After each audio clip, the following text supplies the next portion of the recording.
gorgeous girls and beautiful boys, men and women. Welcome back to my YouTube channel.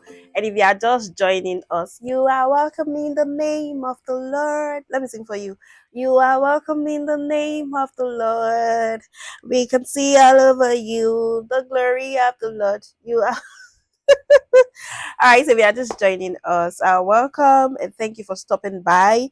We hope you commit to watching our videos and being a subscriber. Really, really. Yeah, thank you so much. Yes, last week we were doing like some entry level tips to products in yeah, if you are just joining, like you just transitioned or it's not transitioning, probably you've been working as a product manager, right? You just need like very useful tips.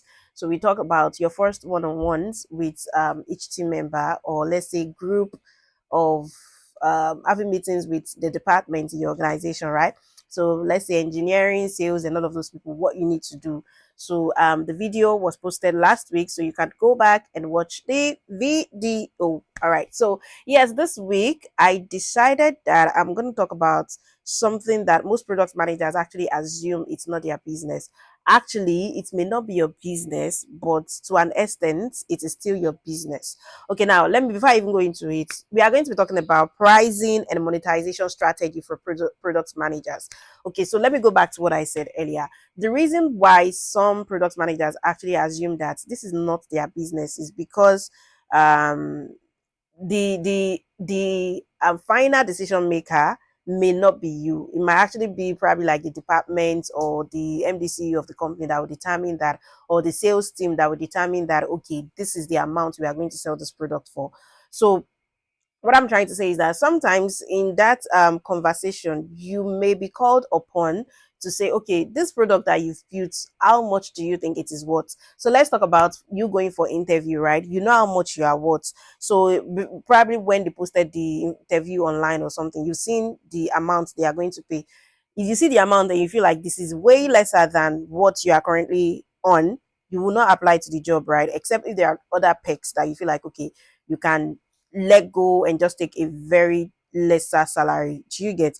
But you should be able to like put a price tag. I'm not saying that you are a commodity, but you should be able to like say, oh, this is the amount I am worth. Let's put in quotes if you are negotiating salary, right? So today again, once again, we are going to be talking about pricing and monetization strategy for product managers. So yes, welcome back to my channel, like I said earlier, and yes, the newbies, thank you for joining us. So we are tackling one of the most critical and honestly one of the most nerve-wracking part of product management. That is product pricing and monetization strategy.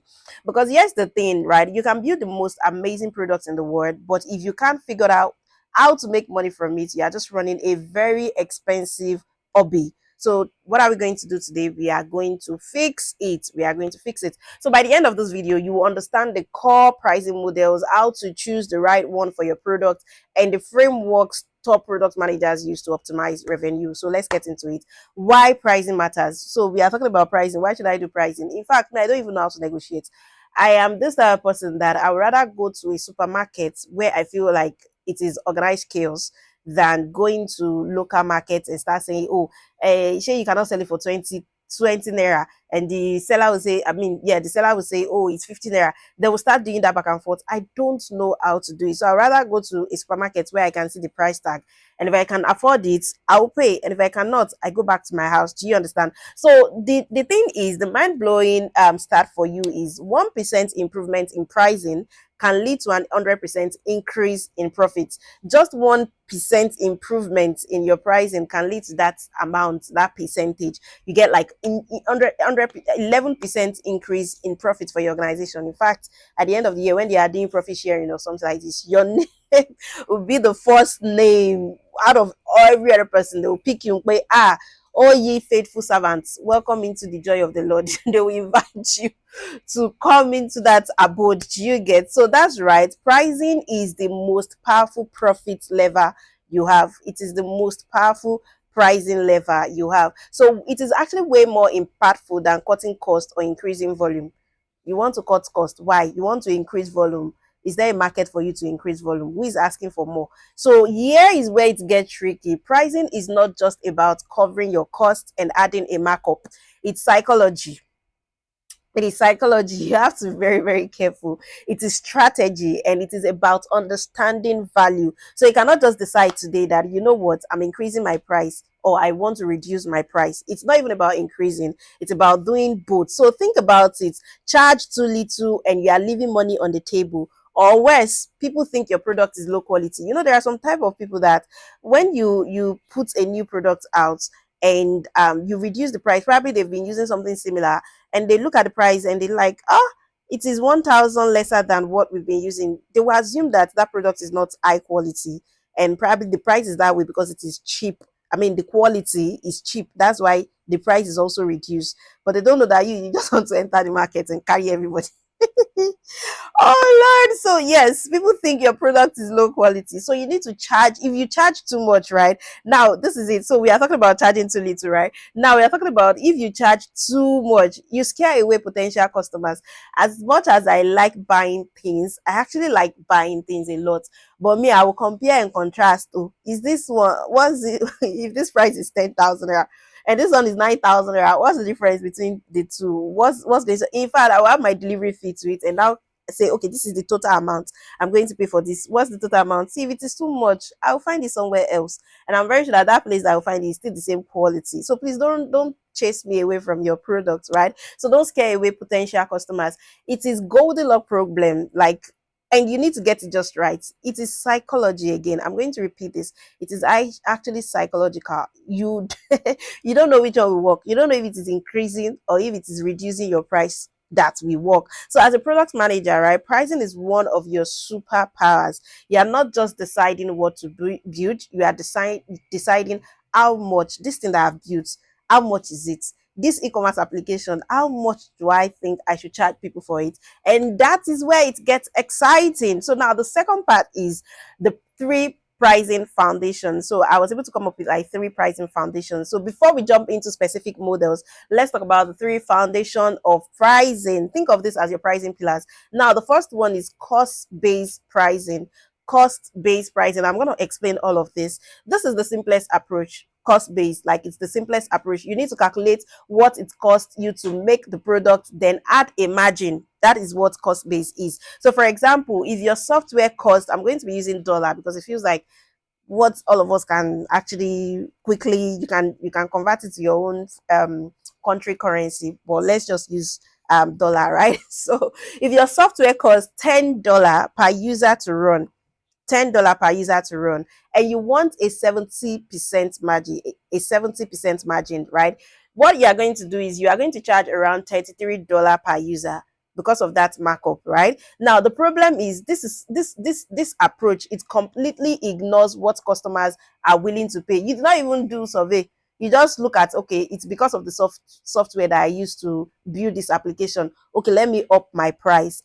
Customer did not care about customer did not care about your software at all. I was talking to someone a few days ago, and the person was like, oh, there is this thing that we currently use and it's not so reliable. In fact, I feel like the price that we charge for that stuff is already very high considering my own geography, right? Nigeria, where I live. And we were like, oh, there is a bit better option that is very, very reliable, and like the speed is crazy. You get what you, I mean, at the point of just putting enter, you get your results immediately, but it's gonna go like two times compared to what we are currently doing. And I'm like, yeah, customer actually wants something that is very, very efficient. But considering this type of location, right, they want you to also consider their pocket too. It's not about just speed. That speed, not so many people can actually afford it. If you are doing something like 500 naira per, probably you want to do a verification and you want to move the price to like maybe 1,200, my dear, people will run away from your application because I am very sure there are other applications that are not even charging up to 500 naira.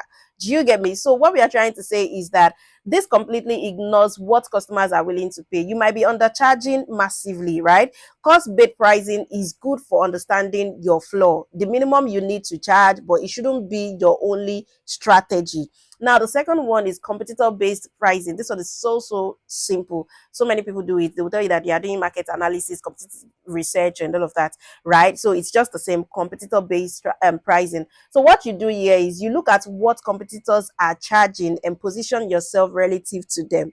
Are you a premium option, a budget alternative, right in the middle? Where are you going to pitch your tent, right? So those are the things that you want to do when you are doing competitor based pricing. Now, this is useful for contest. For contest. If you have the same solution with another person and they say their own is like, okay, they are doing premium and it's 15 naira per month, and you now say you want to do 30 naira per month, are you sure you can survive on that 30 naira per month? Are you sure? So you have to, it is actually very, it is useful for contest, but it is very dangerous if you follow it blindly. Hey, you don't even consider I just remember, did I just hear mwah? You did not consider that that competitor probably they've been in the market for too long, and they have they've acquired the customer, or they have that user base, they have that strength. You now want to go inside and you now want to say that you want to do competition with them. They will run you back into your house. They will chase you into your house. You cannot follow blindly. It is very dangerous to follow blindly. So just because your competitor charges $99 per month doesn't mean you should too.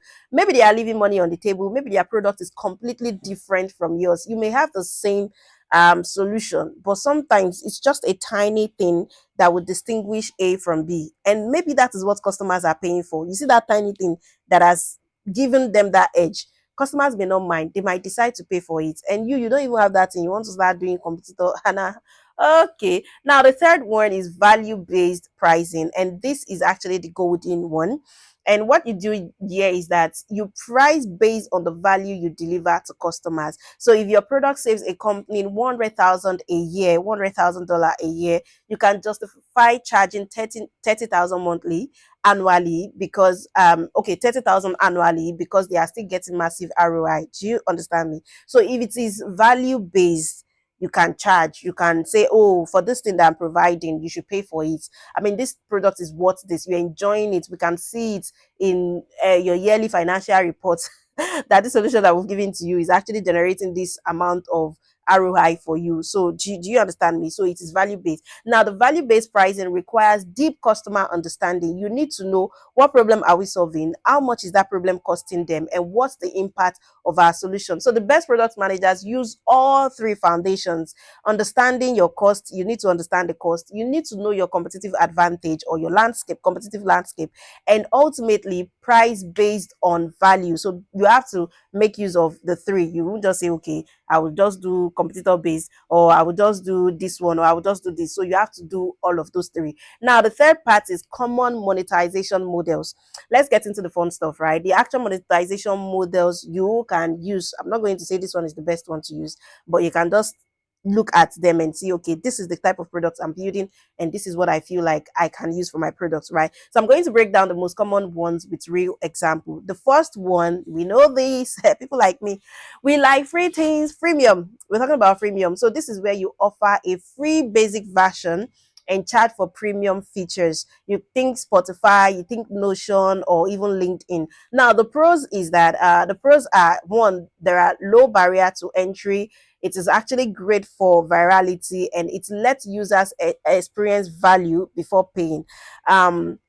Few days ago, I have like Netflix subscription, because I'm done with prep my master's degree, right? So I've started watching movies, and I wanted to watch this. I'm actually a very big fan of K-drama. Hello. So I was watching this K-drama, and I got this recommendation. There's this page on TikTok that they will suggest. They're always bringing up like new K-dramas to watch or something. So I saw this and I just saved it. So I tried to watch. I think I was done with the first one, and I wanted to watch the second one, and I saw that it was not available on Netflix. I had to go to ITV, and I saw that the free version, I wasn't really enjoying it.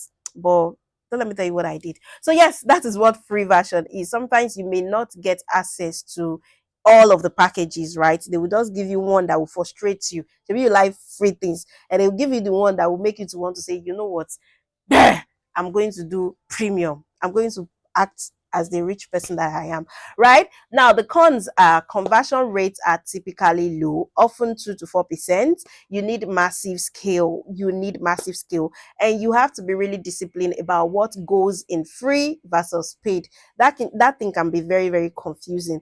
You are now thinking, if I should put this one in free, I mean, I should put it in paid. You don't even know which one to put in free or the paid. Now, when to use it? When your product has strong network effects, low marginal cost, and a clear upgrade path. It's not that there is nothing for them to do in premium and you want to put premium. Okay, when I'm done watching movie, what do I want to do again that you will now put premium there for me? You will be charging me premium instead of you to leave it open so that I'll be enjoying it for free. Now you've given me premium and there's no value for the premium. So do you understand now? Ensure that there is actually a clear upgrade path. Now the second one is subscription. So we say software as a service. That's SaaS. We call it SaaS, software as a service. So the bread and butter of modern software, right? Users pay monthly or annually for continued access. You think about Netflix, Adobe Creative Cloud, Salesforce, all of those ones, they are all subscriptions. Now, the pros are predictable recurring revenue, strong customer relationships, and easier to forecast. Now, what are the cons here? Churn is your enemy because if you should put something that maybe the customer doesn't feel like they want again, that software maybe is outdated, the way that they will just tell you that they are not using it again, it will shock you. So churn is your enemy, right? You need to constantly deliver value or people will cancel. In fact, I think I may have to cancel Netflix because most of the K dramas I want to watch, they are not available on Netflix. And presently, I don't even, okay, except that it's December period, right? All those very, very funny, romantic maybe because of that I will still leave my subscription on Netflix, but really it's not serving me like that. I would rather just do my ITV and continue watching my K drama. In fact, it's not even K drama alone. They have other movies safe that I saw the other day. I'm like, nice one. Now, what when to use it? When do you use subscription based software as a service, right? When your product delivers ongoing value, not one time value, not one time. So what is there to anticipate again? If users need your product regularly, subscription makes sense. Now, the pro tip is that annual plans with a discount like 2 months free improve cash flow and reduce churn. You know, now sometimes they will tell you that when you are checking the price, monthly price, when you do monthly for 12 months, it may be higher than when you do annual payments, right? So probably they will give you like discounts of maybe a month free when you do subscription for annual compared to when you are doing monthly. So yes, those are some of the perks that you can have with software as a service. Now, what's the third model? The third model is based. Usage based. This one is like pay as you go. I want to order for rice. I get rice. I pay you. I move. So that is just an example, right? So you charge based on consumption. So AWS charges for compute hours, Twilio charges per messages sent, and Snowflake charge for data process. So it is based on what you consume, based on what you use on the application. They will just tell you that okay, the estimated cost is XYZ. Now the pros are perfectly aligned with value. Customers pay for what they use, right? It is actually great for products with variable usage patterns. Now, what are the cons? Revenue is less predictable. You don't know if after they finish using it today, maybe it's next week they will come or next month. They've already done what they decided to subscribe for. So what's there again? So revenue is less predictable. Heavy users might seek cheaper alternatives, right? There are other alternatives that price that you want to give me because you are AWS, right? Maybe somebody else will just give me lesser.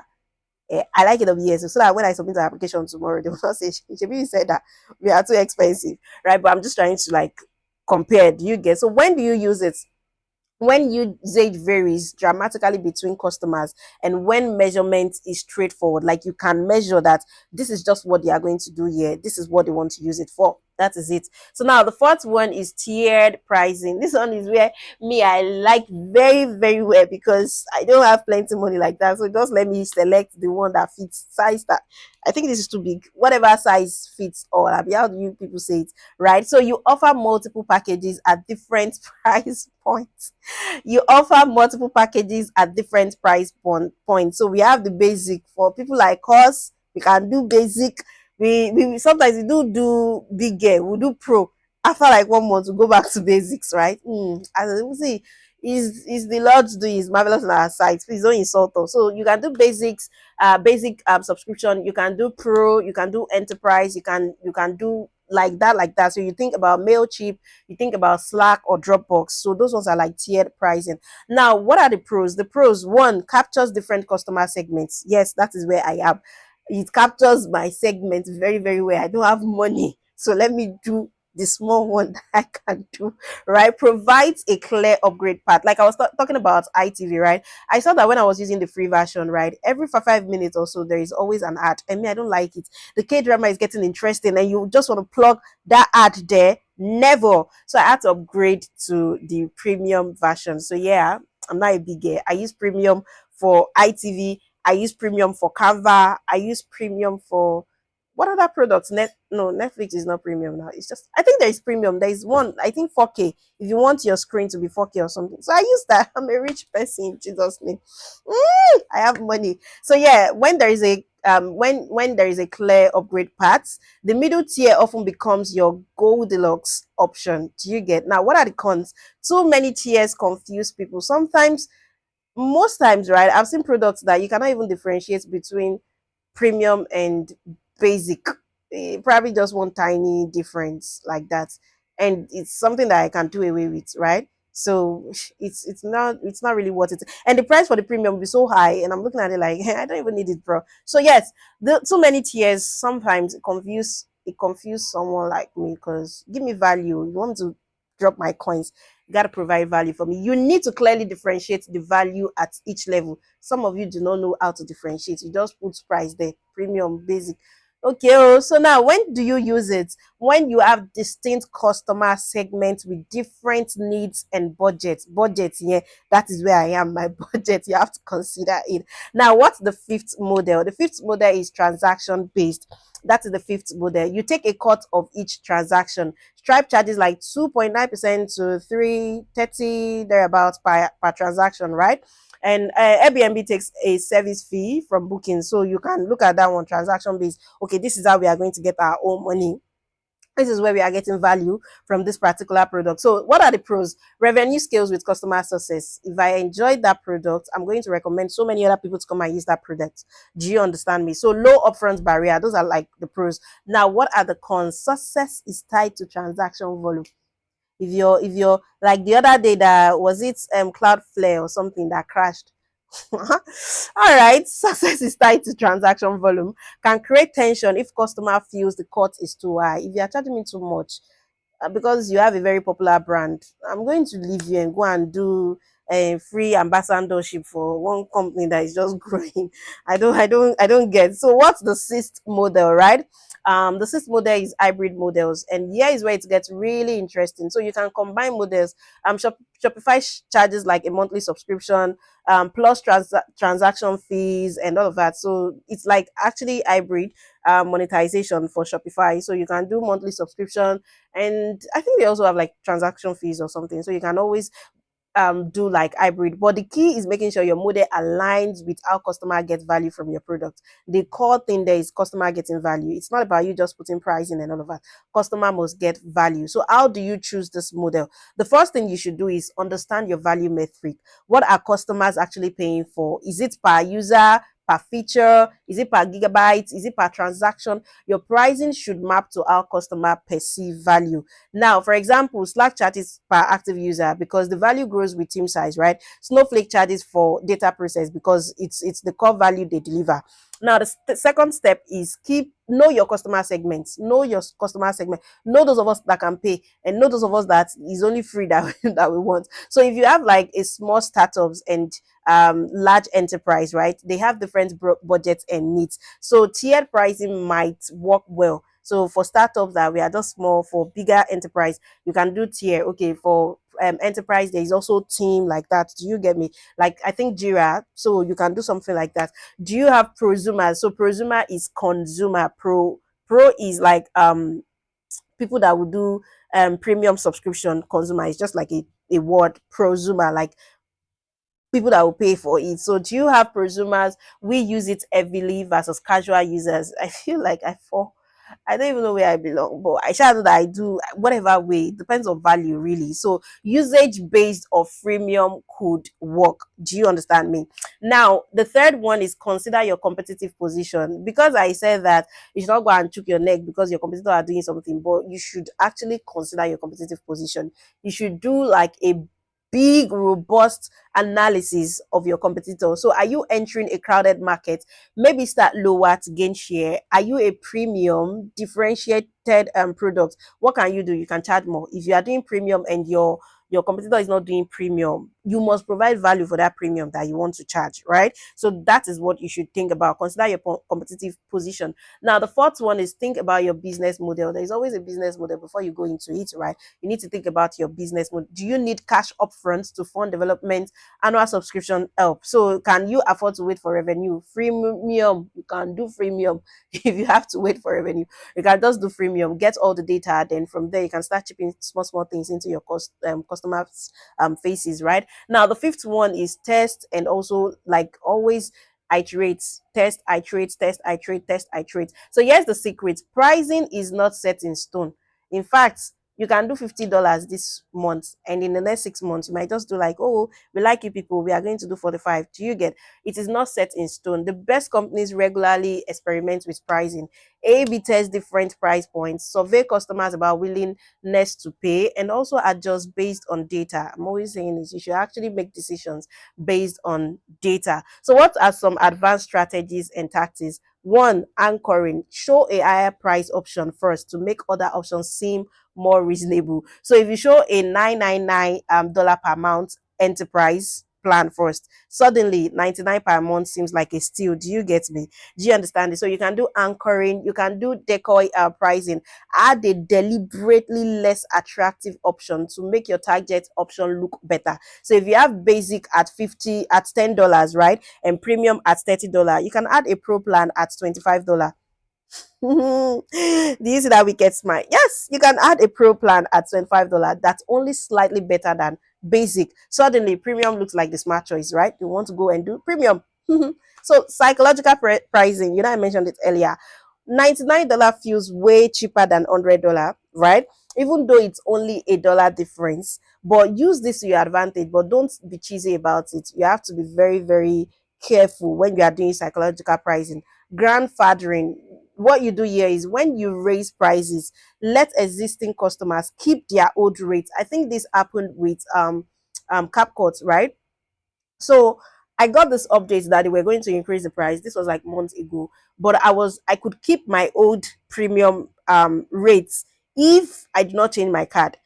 Yes, I think that was what he did. So if you are not changing your card or something, you can keep that price that you were using. But if new people, or if you change your card, they will start charging you based on the new pricing. And I think I was doing 9,000 naira. And if I change my card, I think it was going to be like 17,000 or something. I'm not really sure. So, bro, I had to keep my card though, because that difference, hey, it's too much. So this reduces churn and builds loyalty. You can always migrate them later, just small, right? So add-ons and upsells. What you do here is don't put everything in your base price. Offer additional features, support tiers or services, and add-on, or yes, you can do add-ons. So those are the things that you should do when you are doing add-ons and upsell. This lets customer customize and increase average revenue per user. Now there is also discounting, but when you are doing discounting, you will be very, very careful. Pricing is very, very psychological.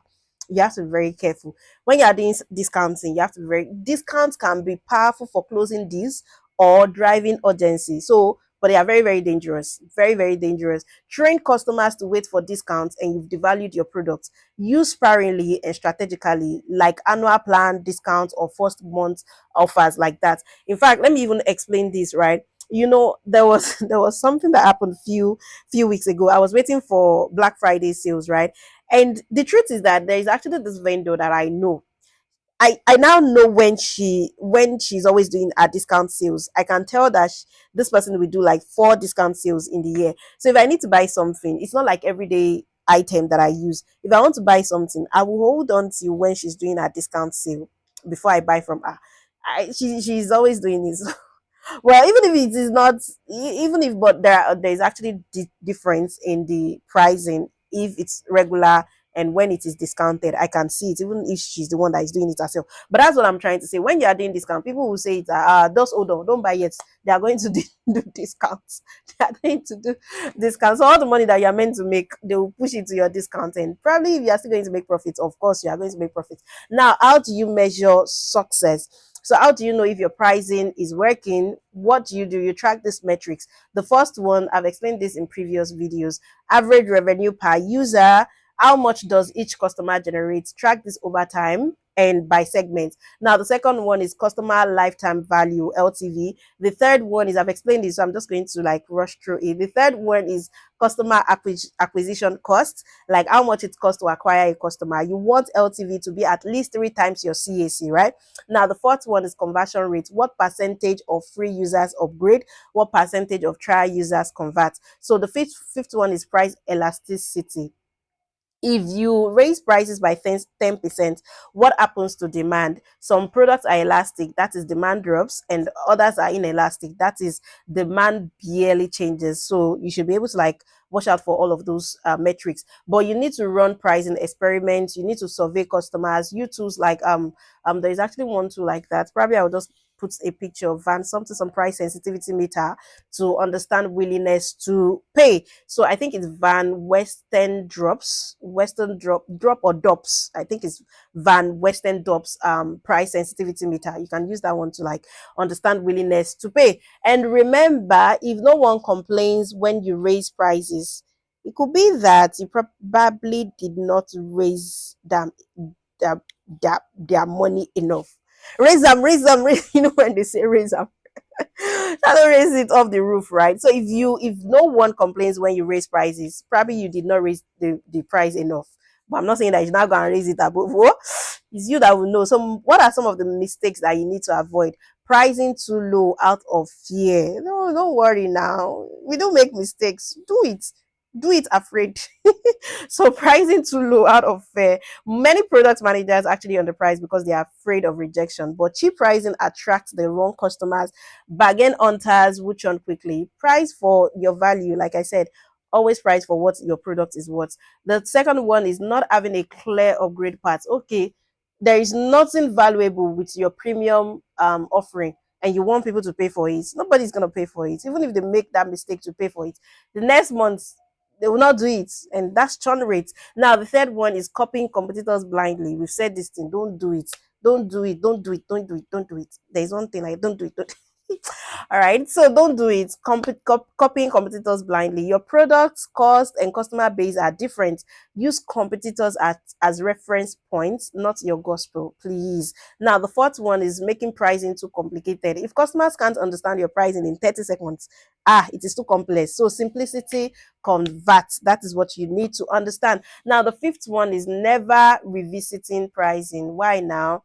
Because I said discounts, you should be careful. Doesn't mean that you should not drop price for us. Please give us small discounts. Always review it. And the sixth mistake is ignoring localization. $99 per month in the US doesn't translate to emerging markets. So you consider purchasing power parity pricing.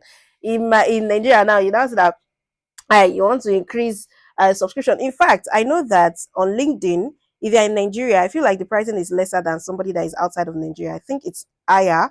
And there are some. There was a brand I got something from last year, and the pricing was way cheaper in naira compared to in dollar. So you have to consider the people of like nation like me. You cannot put something at $99 and you are using $99 in Nigeria, like the conversion rate, because I need to convert, right? You are going to do 99, and it's $99 for people that are outside the country too. My dear, please put it in naira for me. Let me see the one that I can understand. Do you get? So ignoring localization, it is going to onto you so bad. Now, what is the conclusion, right? Pricing and monetization strategy. Strategy is part art, part science, and a huge part of your job as a product manager. So if you get it right and you unlock massive value for your company, you are going to be celebrated, right? If you get it wrong, you are leaving money on the table, or worse, you are killing your product. So remember the key takeaways. What did we talk about today? One, understand your three pricing foundations: the cost, the competition, and value.